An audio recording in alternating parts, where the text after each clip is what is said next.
Hey, I'm Decathlon Gamer. Welcome back to Pro Cycling Manager 2019. This is Career Mode episode number 47.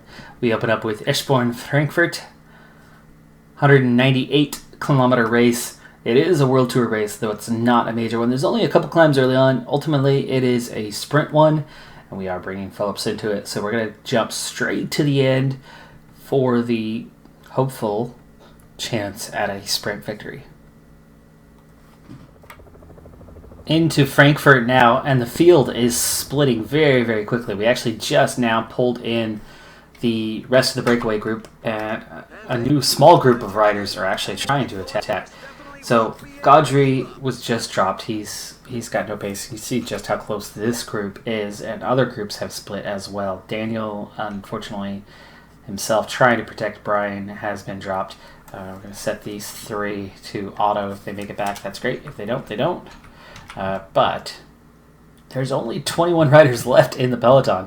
Part of this is the race distance. Part of this is the gap that the breakaway had was significant. The chase was committed.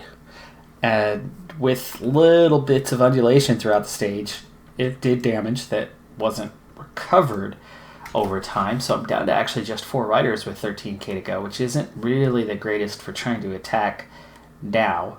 I am without my best lead-out guy, but I really like the position we're in at the moment. Now, the only thing about Garfield is, you can see he's already done. I don't think Garfield's going to be able to give us even more than a few seconds, so we're going to get Bennett ready here. He didn't, so not 99s, but let's go with an 84 here.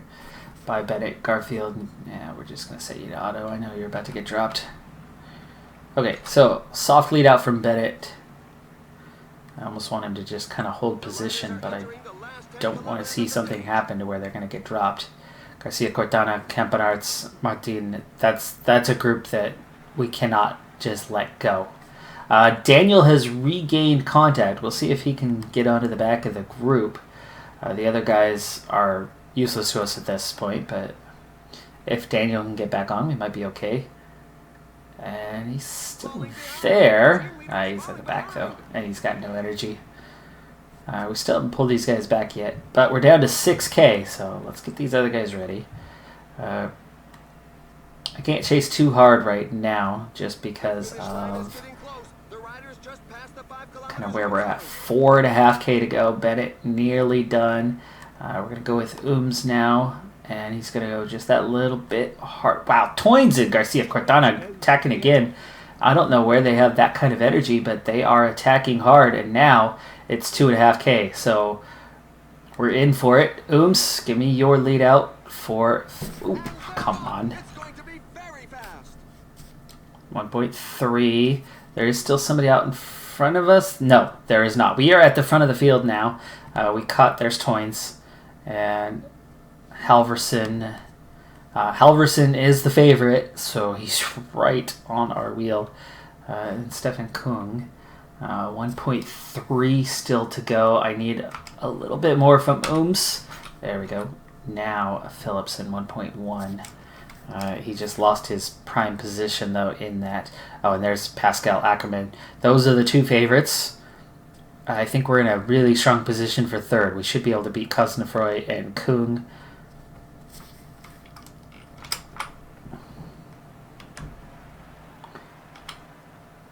Come on. Yep. Yeah, I figured third place. Ooh, can we get Halverson before the line? He went too early. We do. Nice. Halverson runs out of energy. We nearly get the win. Phillipson had just enough energy left. Who went any more than about 5 meters sooner, he would have been out before the line, and the same thing would have happened to him that happened to Halverson. So we get second place. Really good result. Ackermann and Halverson were by far the favorites. They're about a +5 in the sprint compared to myself. That's a good result, though. Second place overall. It's another quality points haul. And another close call. Time for a brief planner update, as well as some actual work on the planner. At the moment, I'm looking at the International Österreich Turnfeld Tour of Austria and trying to fill that one out. It is a sponsor objective. top 5 overall, and there's plenty of climbing to do. So I'm trying to go after our stronger climbers for this one, even though there are some sprint stages. But just to make sure we're focusing on what is needed of us. So there's a couple spots left, and I don't think I mind necessarily going for like maybe Godry and Ooms. Godry doesn't have a whole lot of days. How's Ooms? Ooms has been pretty busy. Maybe we don't bring him. Maybe we bring a puncher. And not Godry either. Let's see. Cassart. There you go. Get you some action. We've already taken care of assigning national championships. We have a few races to fill in. Slovenia is not a tour of any sort of import for us. So let's kind of go with the guys with the fewest days raced.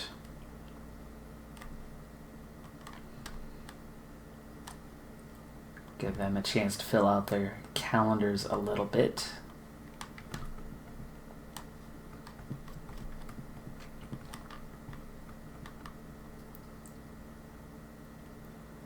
So yeah, 47 and 42 fills that out. Good. Okay, Mont Ventoux. Love that one, and that's all pure climbing. So this one we can bring a stronger group to.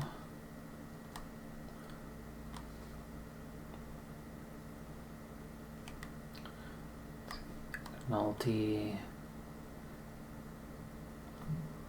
These guys are pretty far up there on their days, though.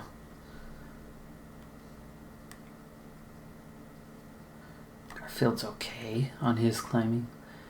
I'll bring him along.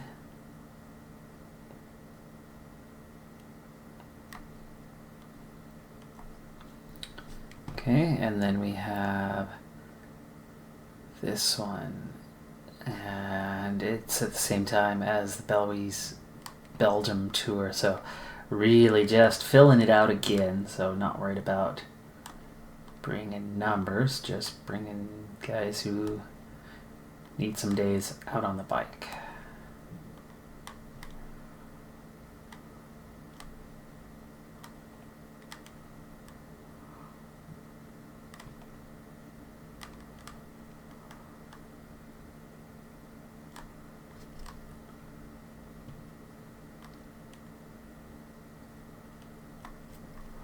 Okay, one more.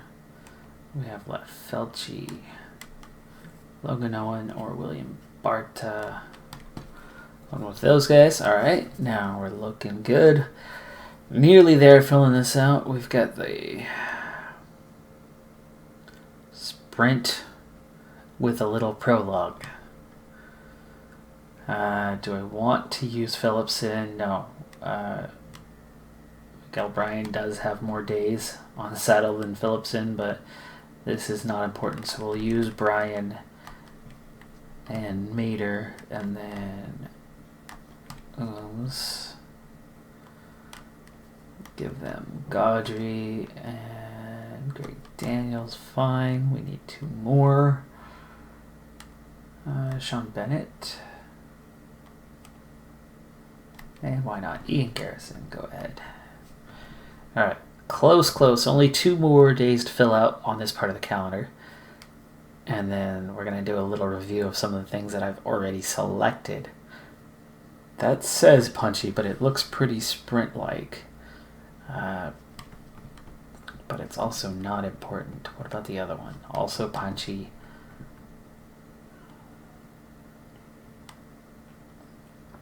Both days are pretty insignificant, so we'll kind of fill in gaps how and where we can.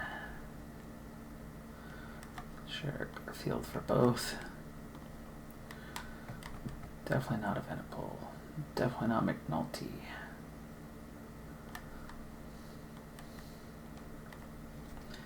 Yes, on Sean Bennett. Okay, what do we have left? James Mather. Okay, we need 1 more rider for these 2. I think we're looking at Barta. Alright, there we go. Calendar's filled out for this period. So, first off, we have the Tour de Yorkshire coming up right now. 4 stages, and then the Vuelta a Asturias, and it's 3 stages. I'm going to bypass these with quick sims, but I'll show you the results. They're good races, but we're pressed for time. So we're going to quick sim through those and see if we can manage any results through the AI based on the teams that I selected for that. But then we're going to start the Giro d'Italia, and then a day later start our major objective, the Amgen Tour of California. Now we need a top 5 placing for the Tour of California. It's the biggest objective, or just about the biggest objective of the year, as we are an American cycling team in the biggest American race, the only World Tour American race. So they care a lot about that, and they care about the overall. The Giro d'Italia, we managed to get an invite. We got in, which was pretty dang awesome. You can also see that there's other races going on. You got these few other races during this period, including another objective coming up right after that.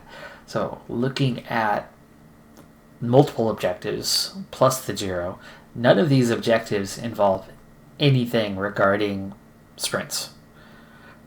The Giro doesn't have a ton of opportunities for the sprint, but it certainly does have some opportunities. So going for the opportunistic, I'm going to bring a strong sprint team with a few punchers and use the punchers to go for battle for the KOM, battle for stage victories in the break, while the sprinters focus on the sprint. And that'll be how we kind of maneuver the Giro, which means I will definitely bypass some of the stages depending on how things are going, especially late on if we're out of the KOM competition and not happening. I could just skip over some stages, big mountain stages. We don't need to spend a ton of time focusing on the Giro this season. I'm hoping to be there on legitimate terms next season, and hopefully all 3 Grand Tours, if all goes well, as a World Tour team ourselves. Now back into this for a moment. So here's who we're bringing first to the Tour of California. Largely it's going to be an American contingency for the most part, but we are going to be focusing on that overall. So we've got James Mather, American rider, 70 mountains, 69 hills, good time trialist, so he'll give us some decent support. Garfield, not quite as good, but he's close. He's one of our weaker riders, but he's actually decent in the mountains and hills. He'll hang on for a while. Evenepoel is definitely the leader, the team leader that's going to go for that overall position, even though he is not American. McNulty, going to be there, going to be in support. I'm going to try to keep him in a high position as best I can, as well as our top American rider on the team that will be there, so that he gets some exposure for us. We've got Logan Owen to help protect on punchy stages, as well as William Barta. Barta can do a little bit of climbing. And then we've got Gino Mater, who can support in both respects. No sprinters there. I'll quickly bypass those stages and focus on the climbing stages.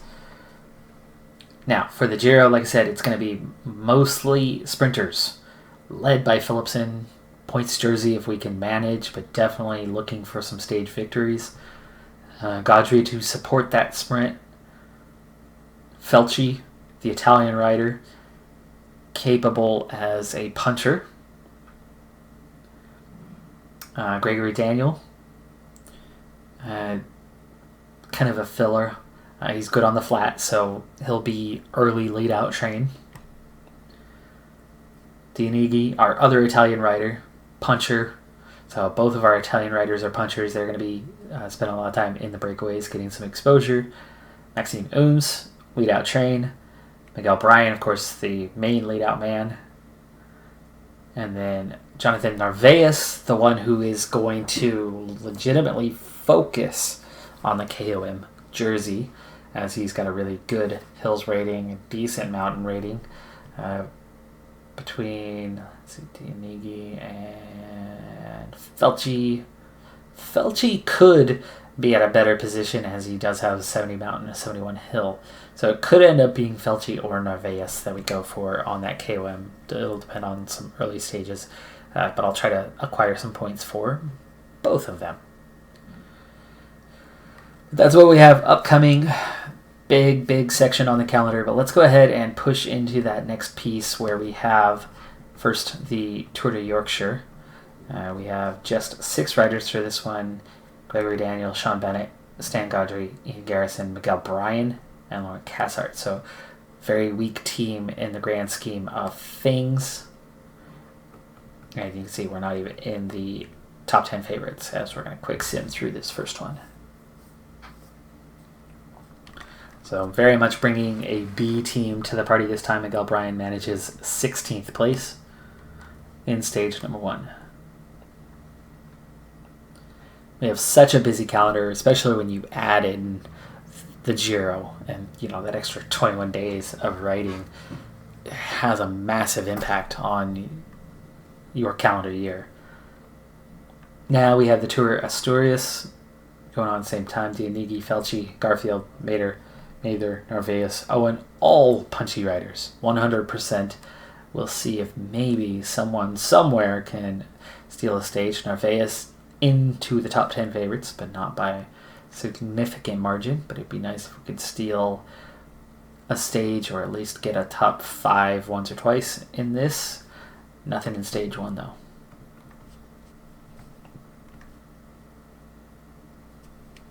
Stage 2, another sprint stage. Again for Miguel Bryan in the Tour de Yorkshire. He only managed 16th in the first stage. And he's not even in the top 16 in stage 2. He's only 18th. So you can see just how big of a difference there is for the AI than for myself. As no matter how bad I am, I can nearly always in a sprint get somebody into that top 10. Stage 2 for Asturias. Much steeper climbing this time, but with a bunch of punchy guys, it's possible that they can utilize each other effectively and get something out of this stage. And they just about do. Gino Mader, top 5. Felci, top 10 as well. George Bennett takes the win. Stage 3 in Yorkshire. Little hills. Near constant undulation through there. And Sean Bennett takes 11th. No significant results yet. We've managed 1 stage top 5 is all between these 2 races.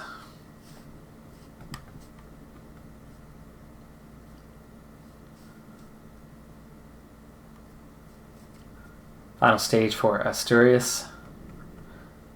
This one's good for somebody punchy. Mader's up to 7th overall.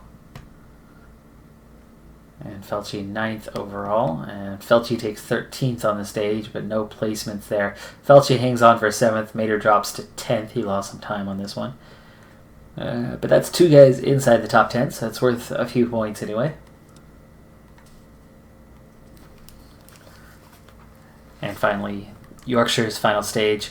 Another minor day of climbing, but lots of undulation as things go on and go through. Sean Bennett enters this one in 10th overall and takes 12th on the stage. See if that keeps him in the top 10. No, he slips to 12th overall. So nothing much to report from those first few stages. But next up for us is the Giro d'Italia. We're not going to get much. We're only going to get just the beginning as things go along. And kind of one key reason, but we have an equipment test that is done. And the Venge, what do we have? It's worse than before? Or is it better than before? No, it's worse.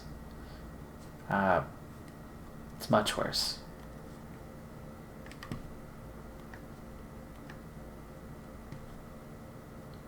And you're not even giving me an offer to continue R&D. They apparently are not as good as they once were.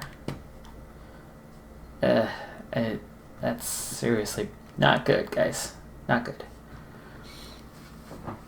Just quick programming note. So for the next 2 weeks, I expect content to be a little bit shorter in length. Hopefully we can maintain the quality of the content. I certainly intend to, and not looking for any sort of sympathy in any resemblance, but it's been a tough week. My dad had 2 major medical procedures in the last handful of days, and while I was at the hospital with my dad, his sister, my aunt, passed away from her second cardiac event in 2 days, and she was in not the same hospital, but a hospital nearby, and rushed over there. Didn't get to her in time, but there's a lot to handle logistically over the next couple of weeks. And then on top of that, if you had not noticed, there were 2 games that just came out in this past week.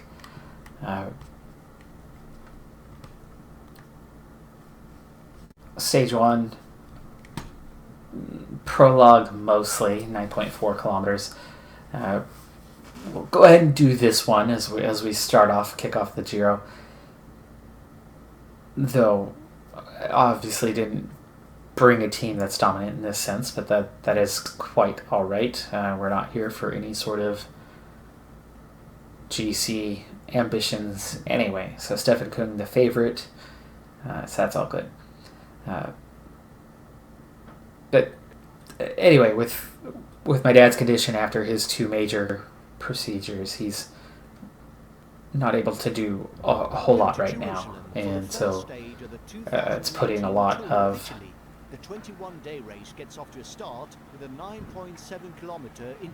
it on my plate. It's a winding and undulating route, which will require several changes of tempo that won't be to the liking of all. The intermediate time will be available at the halfway mark, and it will tell us if we're in for a surprise. Alright, Boom's ready to head out with the opening time for us, and he's off and rolling. I think he should be able to push pretty hard. It's a downhill initially. We're going to try about an 85. It's already uphill. You don't even see that in the profile. Definitely uphill at that time check though, so it's okay that we're a little bit to the good, as here you go. It's a pretty hefty uphill section. It's quite steep, 19.4 this little hill, and it's doing a lot of damage. I have to back off. I think we've gone too hard with Ooms at an 85 as he gets over the top and slowly starts to pick up speed again. And now he's quite low on energy, so... Oh, come on. It's the Giro d'Italia. You've got this glitch like that. You'd think they'd actually try the stages out themselves and then fix those types of things. Alright, so Oob's clearly running out of energy well before the finish line, which is right there. It wasn't that far off, but... So the 85 and then backing off to about a 77 was not enough, so I think we need to come out of the box maybe trying at about an 80 for Narvaez. That still might be too much. Ew, hoo-hoo. -4 race day condition.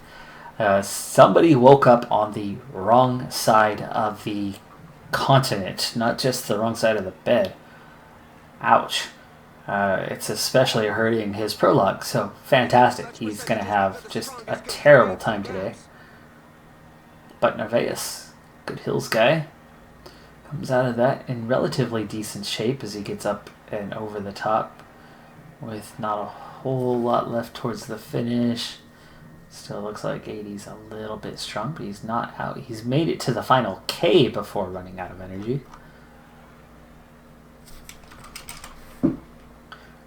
Stan Godry will be next. Narvaez was 33rd fastest. He's actually slower than Ooms, so Ooms' strategy worked better. But of course, Narvaez had just a horrific rating, so can't really say much about his time. It was just more about the energy placement. So 80 was too strong. Try 78 for Godry. He's got a nice +3 today with a +8 to his prologue, which is the majority of what we're seeing here. It combined a bit with the time trial, which even that's a 68 for him. So Godry, who would normally be terrible, is doing quite well today. Of course, this section, not his strength, but he's 43rd, 45 seconds down. And as he pushes towards the end, it looks like a 78 is looking like it could get the job done. You can even attack the end there. There you go, 27, 54 seconds, 78, yes, 78 was good.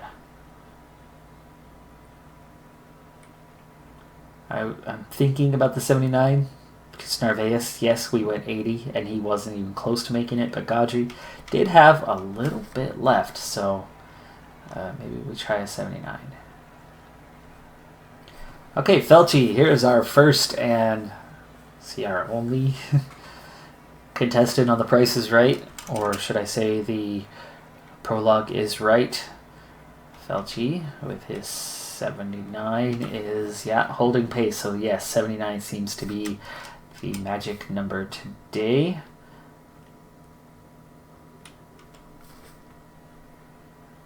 And final few hundred meters. Really attack this. Come on, come on. 19th, 31 seconds down.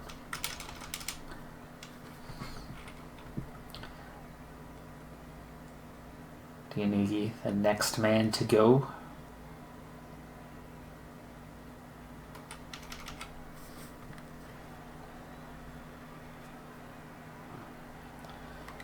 Okay, here's another one of those.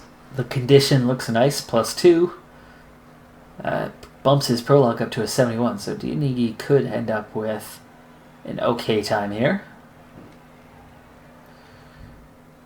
No fireworks to be expected today whatsoever. Maybe a little bit on the negative, but I think he's balancing it out here towards the end.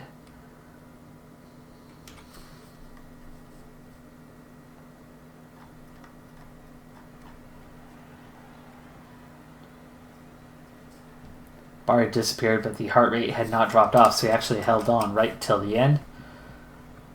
Closest man still 31 seconds behind Lopez and Yates, with Malama in third right now. Big names across the front. And here we go, on to Daniel. He's a 73 today. He could put in a decent time for us. Could he get within 30 seconds? Push 80 right now. Come on. Oh, maybe I went too hard with that 80. Should have stuck with that 79. 79's been working. But the 79 backing off now is getting us just about level towards that finish. Nope, 52 seconds down.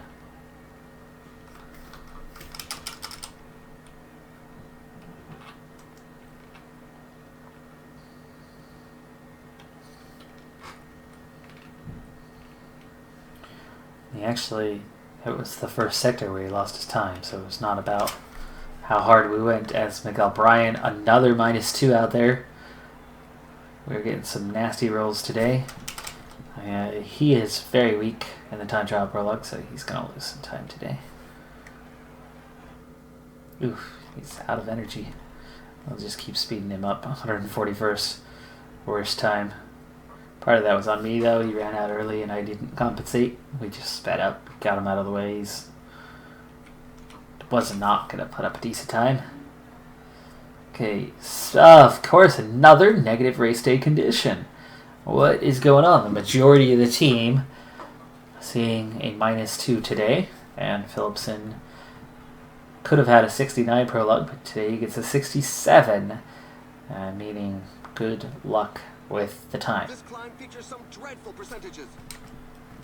Also means good luck with trying to see the pink leader's jersey in these early stages while it's sprints. Because he's going to be way too far behind from this one. Minute 25 behind. So 10 seconds and 10 seconds if he wins 2 stages. Does nothing. He's still going to be way behind. So slightly unfortunate. Not a big deal. But there you go. There's our first stage in the books. And as I mentioned, no need for any sympathies or anything like that. It's all good. I'm okay. Just busy, tired, but also pressed for time right now. So I do have to cut this one much shorter than normal today. Sorry, I apologize, but we'll be back up to normal video lengths in about a week or 2. I'm Decathlon Gamer. I will see you next time. Thanks for tuning in. Bye for now.